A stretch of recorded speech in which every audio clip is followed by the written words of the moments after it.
Bonjour, dans cette capsule vidéo de la page 4 de tes notes de cours, on est rendu maintenant à la règle d'une suite. Donc on a vu à la dernière page les suites arithmétiques, comment retrouver la régularité.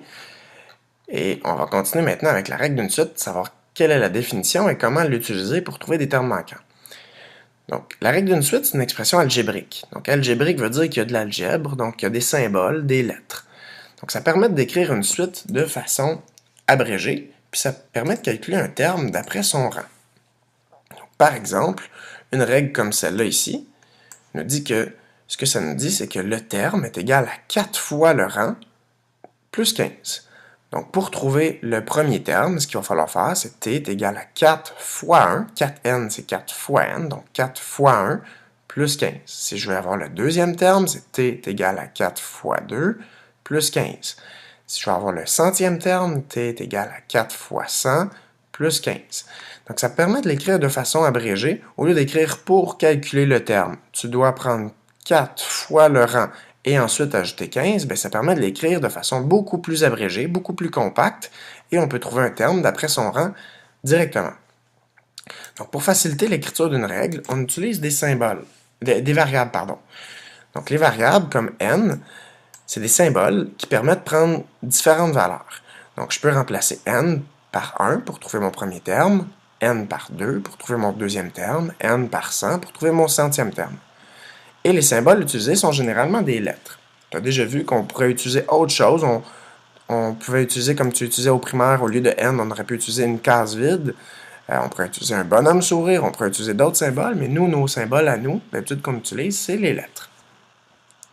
Donc, les différents types de règles qu'on peut retrouver, ça va être, ça c'est la règle d'une suite arithmétique. On va utiliser beaucoup des règles de ce type-là, mais il pourrait y avoir d'autres règles de ce type-là ici. Ou si je veux avoir le dixième terme, par exemple, ce que je dois faire, c'est remplacer ici ma variable par 10. Donc 10 au carré, 100, moins 26,5.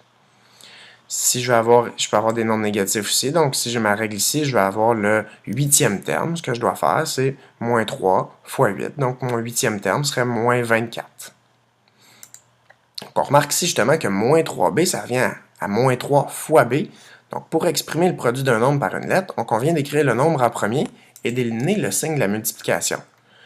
Donc, au lieu d'écrire 7 fois A, pourquoi on veut pas écrire 7 fois A? Parce que 7 fois A, ça pourrait être lu aussi comme 7xa. Si on travaille avec des x dans nos règles, bien, il peut y avoir confusion. Donc, au lieu de lire 7 fois A comme ça ici, qui pourrait se lire 7xa, on va l'écrire sans le signe de la multiplication, donc 7a. Si j'ai 7a, ça veut dire que j'ai 7 fois le nombre, la variable a. Donc, b fois moins 3, ce que je fais, c'est que j'écris le nombre en premier, donc moins 3 fois b, et j'élimine le signe de la multiplication, ce qui revient à moins 3b. Donc, si j'ai moins 3b, ça revient à faire moins 3 fois b. Si je sais que la valeur de b, c'est 5, ce que je fais, c'est moins 3 fois 5, ça me donne moins 15. Donc, si je veux utiliser maintenant la règle pour trouver des termes manquants. Donc, si on nous donne la règle comme ça ici, et que je veux trouver des termes manquants pour remplir, par exemple, une table de valeurs. Bien, ce que je dois faire, c'est remplacer la valeur connue dans la règle pour trouver la valeur manquante. Donc, si je veux avoir mon terme et que je sais que le rang est 0, donc le rang c'est n, donc je vais remplacer n ici par 0. Donc, ce que je vais faire pour trouver mon terme, c'est 3 fois 0, qui donne 0, plus 2, ce qui me donne 2. Pour trouver le rang 1, ce que je fais, c'est que je remplace ma variable n par 1. 3 fois 1, 3, plus 2, 5.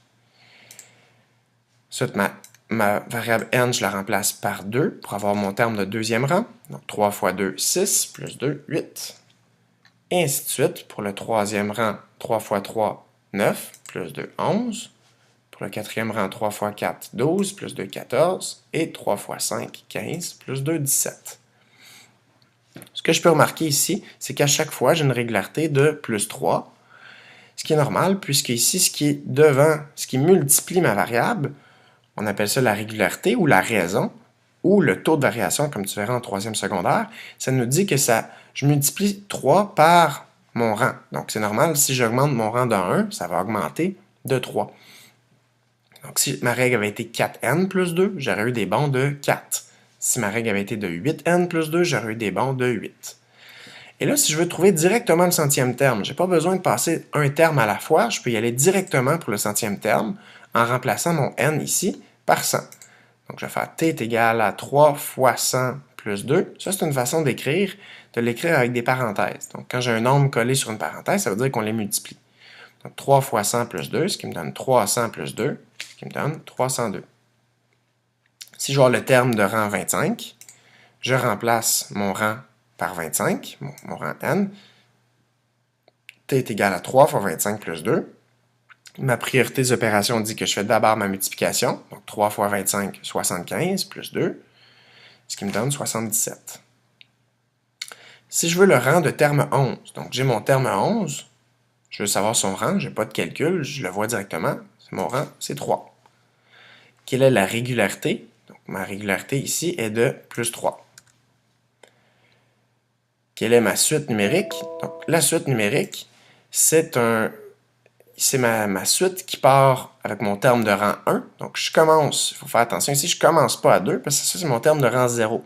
Donc, je dois commencer avec mon premier terme qui est mon terme de rang 1 et ainsi de suite. Donc, c'est 5, 8, 11, 14, 17 et je mets les points de suspension pour indiquer que ça continue à l'infini. La suite décrite en mots. Pour décrire la suite en mots, ce que je dois faire, c'est indiquer mon premier terme, 5, et donner ma régularité pour trouver mes prochains termes. Donc, le premier terme, le terme de rang 1, c'est 5. Et il faut additionner 3 pour obtenir le terme suivant. Donc voilà, on verra maintenant dans la page 5, ce qu'on verra, c'est encore d'autres exemples pour trouver des termes à partir de la règle et comment identifier l'expression algébrique d'une situation. Merci.